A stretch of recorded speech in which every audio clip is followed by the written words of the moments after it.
اللهم صل على سيدنا محمد يا رب صل وسلم دائما أبدا على حبيبي. کوئی ڈاکٹر آپ سے کہتے ہیں آپ کے گردے میں پتھری ہے, آپ کہتے تو قرآن حدیث سے بتاؤ, وہ کہے گا بھائی اس کا قرآن حدیث سے گردے کا تعلق؟ قرآن حدیث سے یہ تو بتایا جا سکتا ہے کہ گردہ اللہ کی بہت بڑی نعمت ہے, اس نعمت کا تقاضا یہ ہے کہ اللہ کا شکر ادا کیا جائے. تو یہ جو لینگویج ہے یا جو ادب ہے, بے ادبی ہے, تمیز ہے, بدتمیزی ہے, قرآن حدیث سے اتنا بتایا جائے گا کہ بڑوں کا ادب کرنا ضروری ہے. ادب کے طور طریقے کیا ہوں گے یہ قرآن حدیث نہیں کچھ چیزوں میں تو بتائے گا قرآن حدیث, اور بہت ساری چیزیں عرف پہ چھوڑ دی جاتی ہیں. اسی سے ایک اور مسئلہ بھی حل ہو گیا, کیا کریں, وہ جب ہم ٹریک پہ چلتے ہیں تو وہ خانیوال پہنچنے سے پہلے بہت سارے چھوٹے چھوٹے اسٹیشن بھی آتے ہیں, ان کو نمٹانا پڑتا ہے. ایک صاحب نے ہم سے مسئلہ پوچھا کہ بھئی بیت اللہ کی طرف پاؤں کرنا کیسا ہے؟ میں نے کہا بے ادبی ہے. میں نے کہا قرآن حدیث سے ثابت کریں کہ بیت اللہ کی طرف پاؤں کرنا ناجائز ہے.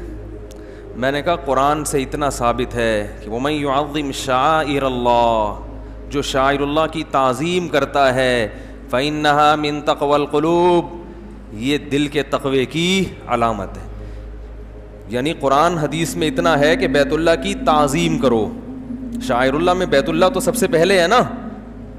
اب تعظیم کا طریقہ کیا ہوگا یہ عرف بتائے گا. یہ کون بتائے گا؟ عرف. میں نے کہا عرف میں کسی کی طرف پاؤں کرنا, بولو بھائی, بے ادبی ہے. تو بیت اللہ کی طرف پاؤں کرنا کیوں بے ادبی نہیں ہوگا؟ ہے بھائی, یہ ایسا ہی ہے جیسے قرآن حدیث میں ہے نا والدین کا احترام کرو, ہے نا. اب آپ ابا کے سامنے پاؤں پھیلا کے بیٹھے ہوئے ہیں, یوں ابا کی طرف پاؤں رکھ کے, ابا کہیں یار ایسا نہیں کرو, ذرا پاؤں سمیٹو, میں تمہارا باپ ہوں. آپ کہیں ابا اللہ نے ہمیں ابا کے احترام کا حکم تو دیا ہے, پاؤں پھیلانا ابا کے سامنے منع ہے, اس پر کوئی حدیث میری نظر سے آج تک نہیں گزری, یہ مولویوں کی بنائی ہوئی باتیں ہیں. تو جو یہ دلیل دینا آپ اس کی طرف پاؤں کر کے بیٹھ جائیں ایسے کر کے, جو یہ دلیل دینا آپ کہیں ٹھیک ہے یہ میرے طلبے دیکھتے رہو. اور میں بعض لوگ کہتے ہیں جب بیت اللہ کی چھت پہ چڑھنا جائز ہے تو پاؤں کرنا جائز کیوں نہیں ہوگا جب پاؤں کے نیچے آپ نے بیت اللہ کو کر دیا مکمل کھڑے ہو کر بھائی. تو ان لوگوں کے دو جواب ہیں. ایک جواب یہ کہ آپ تو قیاس سے کام لے رہے ہیں, چھت کو قیاس کر رہے ہیں کس پر؟ پاؤں پھیلانے پر. دوسرا جواب یہ ہے جو اصل جواب ہے کہ چھت پہ کھڑا ہونا یہ بے ادبی نہیں سمجھا جاتا. سمجھ میں آ رہی بات؟ کسی کی طرف پاؤں کر کے کھڑا ہونا یہ بے ادبی, جو چیز سمجھی جائے گی نا جیسی اس پر وہ حکم لگائیں گے. یہ ادب جو ہے نا اس کا تعلق عرف سے ہوتا ہے. عرف بڑی عجیب چیز ہے. دیکھو ایک مثال سے بات سمجھاتا ہوں. آپ کے ہاں گھر میں میز پہ قرآن رکھا ہوا ہے, آپ اونچی جگہ پہ چڑھ جاتے ہیں, نیچے قرآن رکھا ہوا ہے, اس کو بے ادبی سمجھا جاتا ہے نا. تبھی کہتے ہیں بھائی نیچے قرآن رکھا ہے تم چپل لے کے اوپر چڑھے ہوئے ہو. لیکن آپ اگر چھت پہ چڑھ جائیں اور چھت کے نیچے والی شیلف پہ قرآن رکھا ہوا ہو, اس کو بے ادبی, حالانکہ عقلی لحاظ سے یہ اس سے بھی بڑی بے ادبی ہے کہ بھئی آپ بالکل اوپر چڑھ گئے اور بالکل چھت کے نیچے کیا ہے بھئی اسی پورشن میں نیچے کئی قرآن ایک بھی نہیں ہے. مثلا یہ مسجد ہے, یہاں درجنوں قرآن رکھے ہوئے ہیں, آپ مسجد کی چھت پہ جائیں گے تو سارے درجنوں قرآن آپ کے پاؤں کے نیچے, لیکن عرف میں اس کو نیچے سمجھا نہیں جاتا. عرف میں اس کو بالکل ایک الگ مکان سمجھا جاتا ہے. آپ اپنے بچے کو کندھے پہ بٹھا لیں, یہ بے ادبی نہیں سمجھی جاتی. بچہ آپ کی طرف پاؤں کر کے بیٹھے گا تو یہ بے ادبی سمجھی جاتی ہے. جو لوگ یہ کہتے ہیں نا کہ بیت اللہ کی طرف پاؤں کرنا جائز ہے اور دلیل سے ثابت کرو ناجائز, میں کہتا ہوں بادشاہ کی طرف پاؤں کر کے بیٹھ جاؤ, یا جو عالم یہ فتویٰ دے رہا ہے اس کی طرف پاؤں کر کے بیٹھو, ٹھیک ہے نا, پھر دیکھو کیا ہوتا ہے. میں سعودی عرب میں بیٹھا ہوا تھا ایک دفعہ جدہ ایئرپورٹ پہ, تو میں ایسے پاؤں کر کے بیٹھا ہوا تھا یوں, تو میرے پاؤں کسی عرب کی طرف تلوا کا رخ تھا, جو کہ نہیں ہونا چاہیے, ایک بے ادبی کی بات ہے. تو اس عرب نے آ کے مجھے تنبیہ کی کہ پاؤں نیچے کریں, آپ کے پاؤں میری طرف ہو. میں نے فوراً معذرت کی ان سے, میں نے کہا بہت معذرت, عذراً. تو اب ایک پاؤں کا تلوا کسی عربی کی طرف ہو رہا ہو جس کو وہ برداشت نہیں کرتے, اور بعض لوگوں کا مزاج نازک ہوتا ہے, ٹھیک ہے, تو پورے دونوں پاؤں بیت اللہ کی طرف ہوں گے تو یہ بے ادبی نہیں سمجھی جائے گی کیا؟ ہاں میں یہ ضرور کہتا ہوں کہ آپ کسی پہ فتویٰ نہ لگائیں. اگر کوئی دونوں پاؤں بیت اللہ کی طرف کر کے بیٹھا ہوا ہے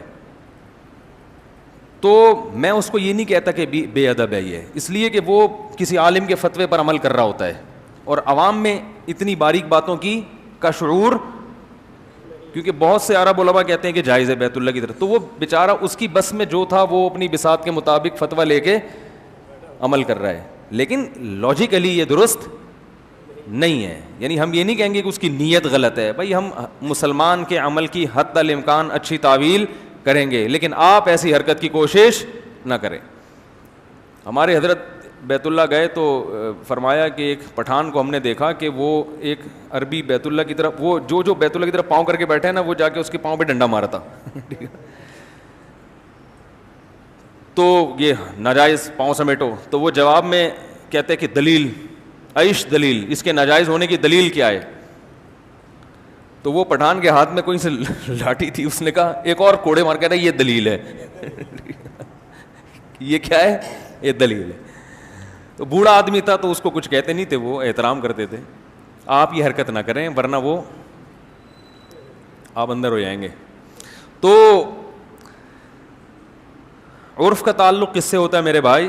بعض لوگ یہ دلیل دیتے ہیں کہ نبی صلی اللہ علیہ وسلم نے, اچھا ہاں, نبی صلی اللہ علیہ وسلم نے جو اپنی بیٹھک بنائی تھی بیت اللہ کے قریب, تو اس میں پیٹھ کس کی طرف ہو رہی تھی؟ بیت اللہ کی طرف. تو پیٹھ بیت اللہ کی طرف کرنا یہ ضرورت ہے, ادب اتنا ہے جو کہ حرج نہ ہونا شروع ہو جائے. اگر پشت کو بھی حرام کر دیا جاتا نا تو پھر بڑا حرج تھا, کیونکہ لاکھوں حاجی آتے ہیں, طواف کر کے نکلتے ہیں, وہ پیٹھ نہیں کرتے, کتنی ایک مصیبت کھڑی ہو جاتی. تو اس لیے اللہ کے نبی نے اپنے عمل سے بتا دیا کہ بھائی پشت کرنے کی اللہ نے ہمیں اجازت دی ہے, کیونکہ اس میں حرج واقع ہے نا. وہ ادب جس کی وجہ سے آپ حرج میں پڑھنا شروع ہو جاؤ, وہ ادب پھر جائز نہیں ہے, اس میں مسلمانوں کو نقصان ہے. اسی وجہ سے ہم کہتے ہیں کہ بیت اللہ کی طرف پاؤں کرنا, یہاں بھی بیت اللہ کی طرف پاؤں کرنے کی اجازت نہیں ہے آپ کو, لیکن اگر جوڑوں میں درد ہے, کوئی مسئلہ ہے, بیٹھنا مشکل ہے, زمین پہ بیٹھ کے آپ نماز پڑھتے ہیں, پاؤں فولڈ کرنا مشکل ہے, تو آپ بیت اللہ کی طرف پاؤں کریں, کیونکہ ادب اس حد تک کیا جائے گا جس میں حرج واقع نہ ہو. اگر تنگی ہونے لگی ہے, مشکل ہو رہی ہے, پھر شریعت نے اجازت دی ہے, آپ پھر بیت اللہ کی طرف پاؤں بولو بھائی کر سکتے ہیں. اسی طرح یاد رکھو کہ ہمارے ہاں ادب میں کچھ چیزوں میں غلو ہوتا ہے جس کی وجہ سے نقصان ہوتا ہے. مثلاً مسجد میں لوگ قرآن کی تلاوت کرتے ہیں, پچھلی صف میں, اگلی صف میں کوئی بیٹھے گا نہیں, وہ کہے گا اس کی طرف پیٹھ ہو رہی ہے. بھائی پیٹھ تو ہو رہی ہے, لیکن اگر اس عمل پہ پابندی لگا دی جائے تو پھر تو قرآن کی تلاوت ہی رک جائے گی نا. پھر تو صرف وہی تلاوت کر سکے گا جو اگلی صف میں بیٹھا ہے, باقی پیچھے صف والے سارے تلاوت سے محروم. تو جب اتنا رش ہوتا ہے تو پھر قرآن کی طرف پشت کرنے میں کوئی حرج بولو بھائی نہیں ہے, کیونکہ پھر تو آپ لوگوں کو تلاوت سے روک رہے ہیں. ایسا ادب جو عمل سے ہی روک دے آپ کو, اس میں پھر حرج ہے, پھر اس کو اپنے اوپر مسلط نہیں کر لینا چاہیے. اس لیے جو سعودی عرب میں یہ ایسا ہوتا ہے کہ آپ نے دیکھا ہوگا قرآن کی تلاوت کرنے پیچھے بھی بندہ بیٹھا ہوا ہے, اس سے پیچھے بھی بیٹھا ہوا ہے, جہاں جگہ ملے آپ قرآن کی تلاوت کریں, اس سے آگے آ کے اگر کوئی بیٹھتا ہے اس کی پشت قرآن کی طرف ہو رہی ہے تو انشاءاللہ اس میں گناہ نہیں ہوگا, کیونکہ اس کی ضرورت ہے. مجمع جہاں زیادہ ہوتا ہے وہاں اتنا احتیاط کرنا ہے کہ پیٹھ بھی نہ ہو, یہ ممکن نہیں ہے. اس میں حرج ہے, بہت ٹینشن ہے. تو ادب کی وجہ سے اتنی ٹینشن اپنے اوپر مسلط کر لینا, اس کی مثال ہے ایک آدمی بیمار لیٹا ہوا ہے, ابا گھر میں آئے, وہ احترام میں بیٹھ نہیں پا رہا بیچارہ, تو ابا کو غصہ نہیں آئے گا نا, ابا بولیں گے بھائی کوئی بات نہیں, بیچارے کی طبیعت خراب ہے. ورنہ ابا جب بھی گھر میں آئیں تو جو شریف آدمی ہوتا ہے وہ ابا کے استقبال میں کم از کم اٹھ کے ایک دفعہ بیٹھتا ضرور ہے کہ ابا حضور تشریف لا رہے ہیں. سمجھ رہے ہیں کہ نہیں سمجھ رہے؟ تو اب یہ ادب کی بات چل پڑی ہے تو میں وہ حضرت کا مسئلہ بھی حل کر دوں کہ عربی میں ادب کے اصول کچھ اور ہیں, اردو میں کچھ اور ہے. عربی میں تم سے بات کرنا بے ادبی نہیں ہے. صحابہ نبی سے انتا کے ذریعے خطاب کرتے تھے. انتا واحد مذکر تو کے لیے استعمال ہوتا ہے. اردو میں آپ اپنے باپ کو تو سے خطاب کریں, یہ بے ادبی ہے. تو جب باپ کو تو سے خطاب کرنا بے ادبی ہے تو نبی کو تو سے خطاب کرنا تو بہت بڑی بے ادبی ہوگی. کیا خیال ہے؟ انتا کا لفظ استعمال ہوا ہے احادیث میں. صحابی جب نبی سے بات کر رہے ہیں انتا واحد مذکر تو. تم عربی میں جمع کے لیے بھی آتا ہے اور ادب و احترام کے لیے بھی. تو ہم عربی میں اردو میں تم کا لفظ یا آپ کا لفظ استعمال کرتے ہیں. تو اسی طرح یاد رکھو, یہ جو بعض لوگوں نے شوشے چھوڑ دیے ہیں کہ کسی حدیث میں حضرت کا لفظ نہیں ہے, اس کے لیے حدیث کی ضرورت نہیں ہے. صحابی کا احترام واجب ہے, تو احترام کا جو طریقہ اردو میں رائج ہوگا اس طریقے کے مطابق ہم صحابی کا نام لیں گے. صحابی کا نام حضرت لگانا کوئی لازم نہیں ہے, لیکن بہتر ہے بھائی ہمارے عرف میں حضرت کا لفظ احترام. حضرت ابو ہریرہ نے کہا نہیں, فرمایا. بھائی نہیں آ رہی تو بتاؤ, تبھی آپ کہتے ہیں حضرت کیا کر رہے ہیں آج کل, آپ تھوڑا احترام سے نا. ایک اور صاحب تھے, وہ بہت بڑے فنٹر تھے, انہوں نے کہا یہ حضرت کا لفظ استعمال کرنا شرک ہے. میں نے کہا کیوں بھائی؟ کہہ رہے ہیں حضرت یہ حضور سے نکلا ہے. حضور کا معنی حاضری, تو آپ جب کسی کو حضرت کہتے ہیں اس کا مطلب وہ حاضر ناظر ہے. میں نے کہا اگر آپ سے بڑی کوئی فلم دنیا میں پیدا ہوئی ہوتی تو میں لوگوں کو کہتا کہ سینما میں جانا چھوڑ دیں, اس فلم کو دیکھیں آپ. میں نے کہا بھائی کسی بھی لغت میں کوئی لفظ کا مادہ اشتقاق نہیں دیکھا جاتا کہ یہ کس لفظ سے نکلا ہے. لغت یہ دیکھتی ہے نکل کے بنا کیا ہے. نہیں آ رہی بات؟ دیکھو انسان میں یہ دیکھا جائے گا کہ تمہارے ابا کون ہیں, تم کہاں سے پیدا ہوئے, یعنی تمہارے ابا کون, اماں کون, تمہارا نسب کیا ہے, اس کی بڑی ویلیو ہے. لغت میں یہ نہیں دیکھا جاتا کہ یہ لفظ نکلا کس لفظ سے, یہ کس کی اولاد ہے. کیونکہ اس طرح اگر آپ دیکھیں گے تو بہت سارے الفاظ عجیب عجیب چیزوں سے نکلے ہیں, تو وہ تو پھر سارے معنی ہی کیا ہو جائیں گے, غلط. وہی حلیم دلیم والا ہے نا, کہ حلیم کو حلیم نہیں بولو, یہ اللہ کا نام ہے. میں نے کہا بھائی جو حلیم ہم کھاتے ہیں وہ اللہ کا نام نہیں ہے. وہ اللہ کا نام والا حلیم کچھ اور ہے, جو دیگ والا حلیم ہے وہ کچھ اور ہے. عربی میں موسیٰ کا لفظ اس طرح بلیڈ کے معنی میں استعمال ہوتا ہے. تمام کتابوں میں بلیڈ کو کیا کہا گیا ہے؟ موسیٰ. حج پہ ہم جاتے ہیں اجرائے موسیٰ, حالانکہ موسیٰ علیہ السلام تو ایک پیغمبر ہیں, لیکن بھائی جو پیغمبر ہیں وہ الگ ہیں, اور یہ جو لفظ ہے یہ کیا ہے, یہ بالکل الگ سینس میں استعمال ہو رہا ہے. ہم کہتے ہیں نا فلاں آیا اور صلواتیں سنا کے چلا گیا. صلوات تو نمازوں کو, دعاؤں کو کہا جاتا ہے. کیا خیال ہے بھائی؟ تو آپ کہیں وہ مجھے صلواتیں سنا کے چلا گیا, تو آپ کو تو اس کا شکریہ ادا کرنا چاہیے. صلات درود کو, رحمت کی دعا کو, صلوات رحمت کی بہت ساری دعائیں دے کے گیا ہے. تو آپ کہیں, اعلان کریں بھائی جس نے جتنی صلواتیں سنانی ہیں آ جائے. بھائی صلوات کا لفظ اردو میں صلات اس معنی میں بھی ہے, لیکن جب اس موقع پہ استعمال ہو تو گالیوں کے معنی میں استعمال ہوتا ہے. یہ سمجھ رہے ہو کس معنی میں استعمال ہوتا ہے؟ گالیوں کے معنی میں. تو علم میں عمق نہیں ہے, گہرائی نہیں ہے. آج سرسری چیزیں, قرآن حدیث ادھر سے کچھ لے لیا ادھر سے کچھ لے لیا, ایک بنا کے ملغوبہ پھینک کے فتویٰ بازی, وہ حدیث کے خلاف, وہ فلانا. ان مولویوں کچھ نہیں آتا, ان کے پاس کوئی دلیل نہیں ہے, یہ اپنی دکانیں کھول کے ایسے فضول باتیں, لیکن علم کے لحاظ سے یہ کیا ہوتے ہیں؟ کھوکھلے. تو اب بتائیں میں بات کیا کر رہا تھا. اچھا, یہ مسئلہ جو میں نے بیان کیا ابھی بیت اللہ کے ادب والا, اس میں ایک چیز یہ بھی ہے کہ لوگ کہتے ہیں بیت اللہ کی چھت پہ چڑھنا جائز ہے تو پاؤں پھیلانا. بھائی چھت پہ چڑھنا ایک تو اس لیے کہ بے ادبی نہیں ہے, دوسرا ضرورت بھی ہے. اب بیت اللہ کی چھت پہ کوئی کام ہوگا تو یا تو یہ ہے کہ چھت پہ چڑھو, یا یہ کہ ہیلی کاپٹر پہ جاؤ اور ہیلی کاپٹر اوپر گھومتا رہے اور چھت میں ریپیئرنگ کا کام کرتے رہو. تو ظاہر ہے یہ تو ضرورت بھی ہے, اس لیے پاؤں پھیلانے کو چھت پہ چڑھنے پر قیاس نہیں کیا جا سکتا. بعض لوگ کہتے ہیں جب چھت پہ چڑھنا جائز ہے تو پاؤں پھیلانا کیوں جائز نہیں ہے؟ تو بھائی وہاں چڑھنا ضرورت ہے, پاؤں پھیلانے کی کوئی ضرورت نہیں ہے. پاؤں پھیلانے کی ضرورت اس وقت ہوگی جب آپ کے گھٹنوں میں تکلیف ہے تو آپ پھیلا سکتے ہیں, تکلیف نہیں ہے تو بلا وجہ بیت اللہ کی طرف پاؤں پھیلانا یہ درست نہیں ہے. بعض لوگ یہ دلیل دے سکتے ہیں کہ عبداللہ ابن عمر رضی اللہ تعالیٰ عنہ کا یہ قول ہے، صحیح سند سے ثابت ہے کہ وہ یہ کہتے تھے کہ بیت اللہ کی طرف رخ کر کے قضاء حاجت بھی جائز ہے بشرطے کہ سامنے کوئی آڑ موجود ہو، اور میدان میں جہاں آڑ نہیں ہوتی وہاں بیت اللہ کی طرف رخ کرنا جائز نہیں ہے. تو جب بیت اللہ کی طرف رخ کر کے اگر کوئی آڑ موجود ہے تو قضاء حاجت کی جا سکتی ہے، تو پاؤں کیوں نہیں پھیلائے جا سکتے؟ کیونکہ کتنی آڑیں ہیں درمیان میں. تو یاد رکھیں اس مسئلے میں صحابہ میں بھی اختلاف تھا.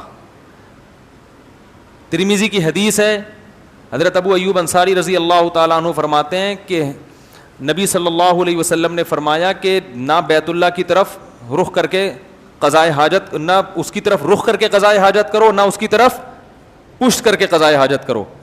فرماتے ہیں کہ ہم شام میں تھے تو ہمارے جو بیت الخلاء تھے وہ ظاہر ہے وہ عمارتوں کے درمیان ہی تھے، تو وہ بیت اللہ کی طرف رخ کر کے بڑے ہوئے تھے، تو ہم جب اس میں بیٹھتے تھے تو اپنا رخ تھوڑا چینج کر کے بیٹھتے تھے. تو اس سے پتہ چلا کہ اس بارے میں دو صحابی کی رائے میں کیا ہے؟ اختلاف ہے. عبداللہ بن عمر نے حدیث بیان کی کہ میں نے نبی صلی اللہ علیہ وسلم کو دیکھا کہ آپ صلی اللہ علیہ وسلم مدینہ میں بیت اللہ کی طرف رخ کر کے قضاء حاجت کر رہے ہیں. تو علماء یہ کہتے ہیں کہ دونوں طرف کی حدیثیں ہیں. ایک حدیث میں علل اطلاق ہمیں منع کیا جا رہا ہے کہ نہ بیت اللہ کی طرف رخ کر کے قضاء حاجت کرنی ہے، نہ اس کی طرف پش کر کے. اس میں کوئی یہ شرط نہیں ہے کہ عمارت میں ہو یا کھلے میدان میں. جبکہ دوسری طرف نبی کا عمل ہے، تو اس عمل میں عبداللہ ابن عمر نے جو کچھ دیکھا اس کی تعویل کی جا سکتی ہے، قول کی تعویل کرنا مشکل. کیونکہ ظاہر ہے جب نبی صلی اللہ علیہ وسلم قضاء حاجت فرما رہے تھے تو اتنے غور سے دیکھنا ممکن نہیں ہے، اور بیت اللہ سے تھوڑا سا بھی انحراف کافی ہے، مکمل انحراف ضرور تھوڑا سا بھی. تو عین ممکن ہے نبی صلی اللہ علیہ وسلم کا مکمل رخ اس طرف نہ ہو، تھوڑا سا معمولی سا بھی ہو، لیکن عبداللہ بن عمر یہ سمجھے ہوں کہ بیت اللہ کی طرف رخ کیا ہوا ہے. دوسرے صحابی نے جو نبی کی حدیث کا مطلب سمجھا وہ بالکل اس کے برعکس ہے. انہوں نے کہا کہ یعنی شام میں جو عمارتیں تھیں ان کے درمیان بھی وہ کہتے ہیں کہ ہم اللہ سے استغفار کرتے تھے اور رخ بھی اپنا تھوڑا سا چینج کرتے تھے. دو صحابی کے عمل میں ٹکراؤ ہو گیا، دونوں طرف حدیثیں ہیں. تو ہم پھر کہتے ہیں کہ قرآن سے فیصلہ کرواتے ہیں. قرآن یہ کہتا ہے کہ جو شاعر اللہ کی تعظیم کرتا ہے تو یہ دل کے تقوی کی علامت ہے. تو تعظیم والے پہلو کو ہم اس موقع پہ ترجیح دیں گے. اور ضرورت بھی نہیں ہے نا، جب آپ لیٹرین بنا سکتے ہو بیت اللہ سے ہٹا کے بھی تو آپ کو کیا ضرورت ہے ادھر ہی رخ کر کے بناؤ. آپ دنیا میں باقی رخ کیا ختم ہو گئے ہیں؟ یہ ڈاکٹر نے آپ کو کہا ہے کہ اس رخ میں بیٹھ کے پیشاب کریں گے تو آپ کی گردے کی پتھری نکلے گی، ورنہ نہیں نکلے گی. تو کیوں نہیں احتیاط والے پہلو پر عمل کیا جائے؟ سمجھ میں آ رہی ہے بات؟ اس لیے ہم یہ کہتے ہیں کہ بیت اللہ کی طرف پاؤں کرنا، بیت اللہ کی طرف قضاء حاجت کرنا چاہے سامنے آڑ بھی موجود ہو، یہ ہماری نظر میں درست نہیں ہے. اس لیے اور اس میں احتیاط کے بھی خلاف ہے. ہاں ضرورت ہو تو ایک الگ بات ہے. اچھا میرے بھائی، زکوٰۃ کا نصاب نقدی میں کتنا ہے، اور اگر 2-3 تولہ سونا ہو تو کتنے پیسوں پر زکوٰۃ واجب ہوگی؟ بھائی جتنا سونا ہے اس کی مارکیٹ ویلیو لگا لیں، اس کو 40 پہ ڈیوائڈ کر دیں. صحیح ہے. نقدی میں کتنا ہے؟ 52.5 تولہ چاندی تقریباً 45,000 کی ہے آج کل، 40-45,000. مفتی صاحب اگر کوئی عورت غصے میں کہے کہ میں تو اسلام کو چھوڑا اور اللہ کو چھوڑا تو کیا اس کا نکاح ختم ہو جائے گا؟ دوبارہ توبہ بھی کرے، دوبارہ بھی نکاح کرنا پڑے گا اس کو. میرے والد صاحب کا انتقال ہو گیا ہے، کیا ہم ان کے نام کی قربانی کر سکتے ہیں؟ جی جناب جلدی جلدی. مفتی صاحب بار بار گناہ ہو جاتا ہے، یہ پھر بتائیں گے. میں نے بتایا کہ اس کا یوٹیوب پہ لنک موجود ہے، بار بار جن سے گناہ ہو رہا ہے اس کا بچنے کا طریقہ کیا ہے، یوٹیوب پہ سرچ کریں مل جائے گا. 2019. مفتی صاحب میں نے پہلے بھی کہا تھا کہ شرک پر بیان کریں، بھائی بیان کیا ہے دوبارہ کریں گے. مفتی صاحب کیا عیسائی لڑکی سے نکاح کر سکتے ہیں مگر مسلمان لڑکیاں اگر کم پڑ جائیں تو پھر ان سے کر لیں. مسلمان بہت ہیں بھائی، پہلے ان کو نمٹاؤ. کیا خیال ہے؟ ان سے شادی کرو. بچے پتہ نہیں کیا پیدا ہوں گے، بڑے مسائل ہیں اس میں. عیسائی لڑکی سے کوئی مجبوری ہو، زنا کا خطرہ ہو پھر چلو ٹھیک ہے، یا کوئی رشتہ ہی نہ دے رہا ہو مسلمان لڑکیوں میں. مفتی صاحب رات کو سورہ ملک پڑھنے کی کیا فضیلت ہے؟ حدیث میں آتا ہے قبر کے عذاب سے حفاظت ہوتی ہے. لوگ قبرستان میں قبروں پر سورہ ملک سورہ تلاوت کرتے ہیں، کیا جائز ہے؟ تلاوت کرنے کے لیے قبرستان جانا جائز نہیں ہے. قبرستان گئے ویسے ہی قبروں کی زیارت کے لیے تاکہ آخرت کی آتا ہے، وہاں بیٹھ کے تلاوت بھی کر لی تو یہ جائز ہے.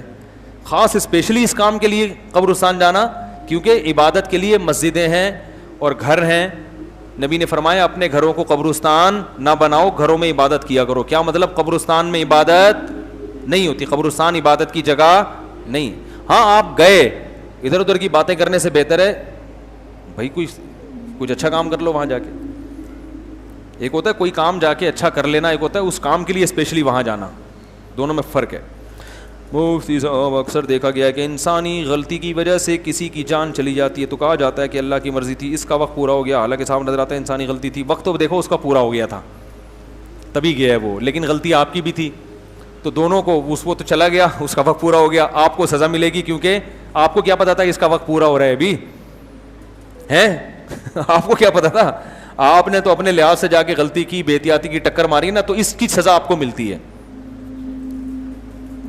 کیا تکافل کی پالیسی لینا جائز ہے؟ اس پر میں بیان کر چکا ہوں. تکافل پہ ہمیں کچھ علمی اشکالات ہیں جن کے ابھی تک ہمیں جواب نہیں ملے. حضرت مفتی تقی عثمانی صاحب جن کی ہم خاک کے برابر بھی نہیں ہیں, وہ اس کو جائز کہتے ہیں, بڑے عالم ہیں.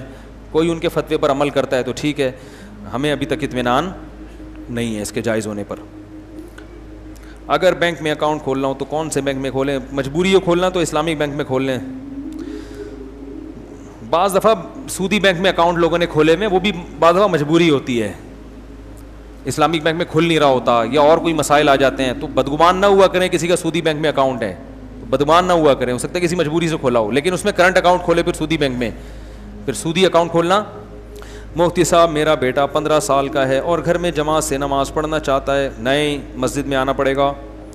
مفتی صاحب میں ٹیوشن پڑھاتا ہوں, اگر کسی وجہ سے آدھا مہینہ بچے نے نہیں پڑھا تو پھر کیا میرے اوپر یہ لازم ہے کہ میں آدھی فیس نہیں؟ اگر آپ گئے اور بچہ بیمار ہے جس کی وجہ سے وہ چھٹیاں کر رہا ہے تو آپ کو پوری فیس لے سکتے ہیں آپ, کیونکہ وہ بچے کی وجہ سے ہو رہی ہیں چھٹیاں. آپ نے تو اپنا پورا مہینہ اس کے لیے باؤنڈ بولو بھائی کر دیا. ہاں آپ خود ٹلے ماریں تو پھر والدین کو یہ اجازت ہے کہ وہ پہلے سے لا بنا دیں کہ اتنے ٹلے الاؤ ہیں, اس سے زیادہ الاؤ نہیں ہے, اس کی ہم تنخواہ کاٹیں گے, یہ فیس کاٹیں گے.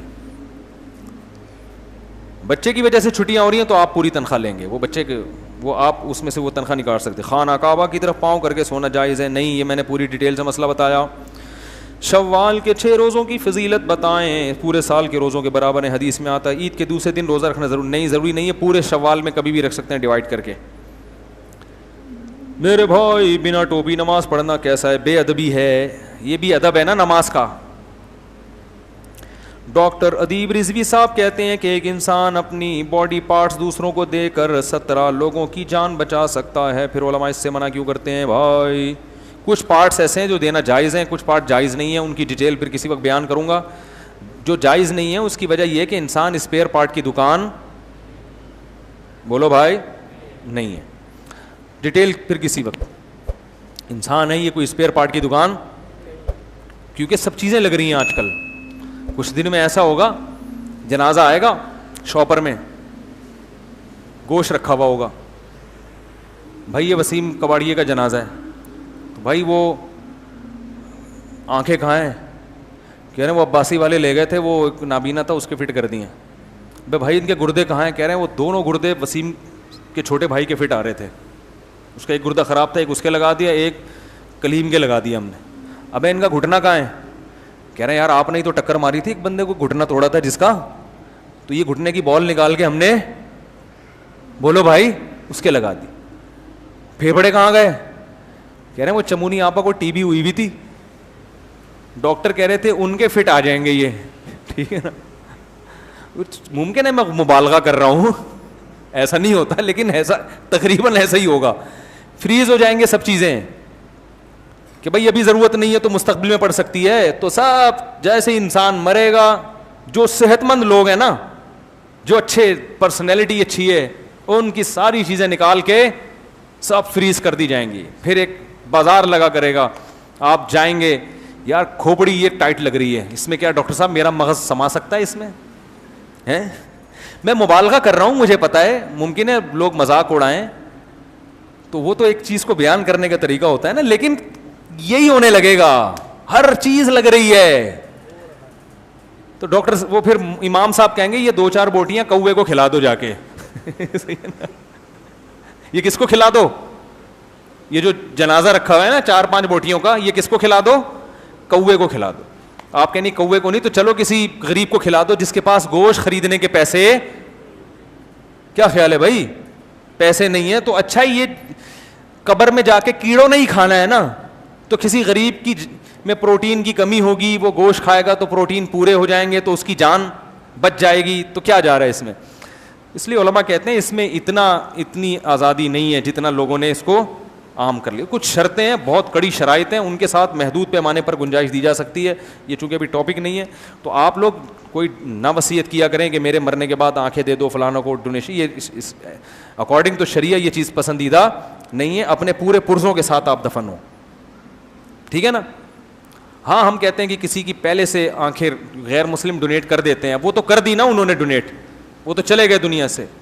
اب وہ اگر کسی کی بینائی واپس آ جائے وہ لگا دیں تو وہ ٹھیک ہے, ان کے مذہب میں ہے, وہ ان کے تو مذہب ہی نہیں ہے, وہ تو ہر چیز کو.